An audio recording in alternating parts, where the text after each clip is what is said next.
In this video, I want to show you how I got into slow stitching. In other words, what is my story? What's the background?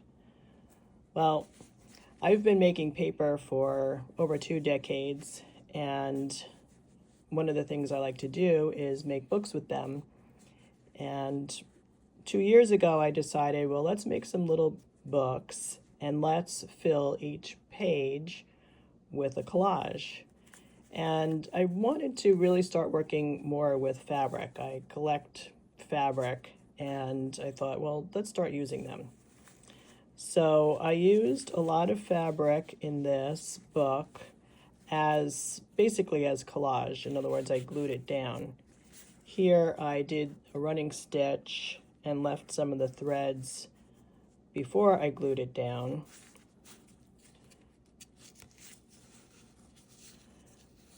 This is fabric here.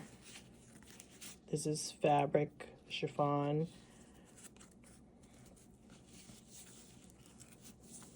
Fabric, fabric. Here's some stitching along the edge here. More fabric, more fabric. Again, glued in place. And I really loved creating these books. I just wanted to keep going and going, but I got to the point where I was not really, as I was working with the fabric and holding it in my hands, I just loved how it felt. Yet after gluing it down, I lost that. I could feel it here because this is silk. This is an eco print that I did maybe 10 years or so longer ago. And I also wasn't really liking that when you stitch on fabric, I'm sorry, when you stitch on paper, you have to punch the holes first to make it easy to sew. And I don't like the way the holes kind of pop out in the paper. And when I stitch, I like to kind of just stitch intuitively, kind of going wherever, and you can't do that if you have to pre-punch the holes. So I decided, after making these three, well, actually these three and then this one, a friend of mine gave me this piece of fabric which inspired this concertina book that I created. This is more paper that I made. This is made from Gampi fiber. This is from Kozo paper. And this is Kozo as well.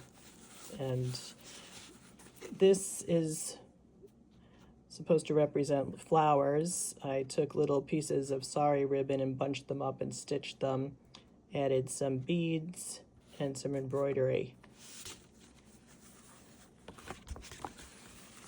And then I did the back like this. And I really, really love this, and I plan to create more works similar to this, but I really was missing that tactile feel of just working with the fabric without glue. And so that's when I remembered reading years ago about the Prayer Flag Project. And you might be here today taking this course because you read one of the articles that was published in either in the Green Craft magazine or in Her Garden magazine. Both were released this past summer, 2025, that I wrote about my prayer flags. So I just wanted to show you what they look like up close. This is after hanging out for a year. The earlier ones are more faded than the later ones, as you would expect. So this is January, February, March, April.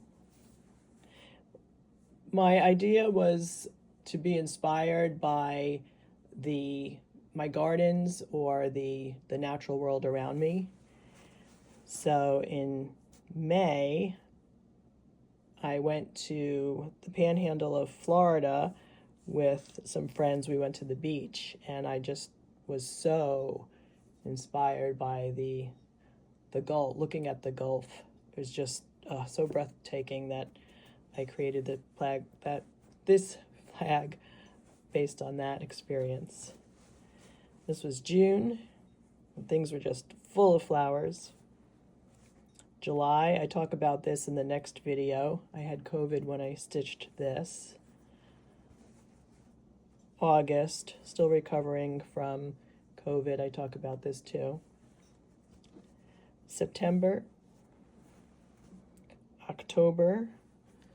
This one has some hanging ribbons from the bottom. I used a piece of crocheted fabric to kind of represent some spider webs.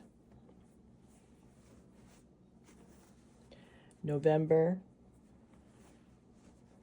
and December, and you can see this one only hung for 1 month, so it's still pretty vibrant.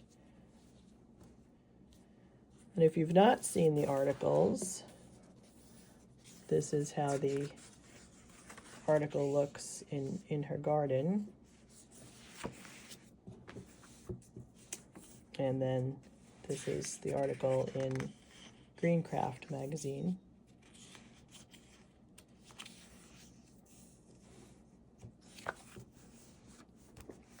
If you don't have a copy of my ebook, Stitching Prayers, you can download that. I've got it as a PDF. You can download that below. And so after I created these, I wanted to continue. So earlier this year, I was working on other pieces, and then that really led into Garden Threads course. So there's my story. Thanks for listening.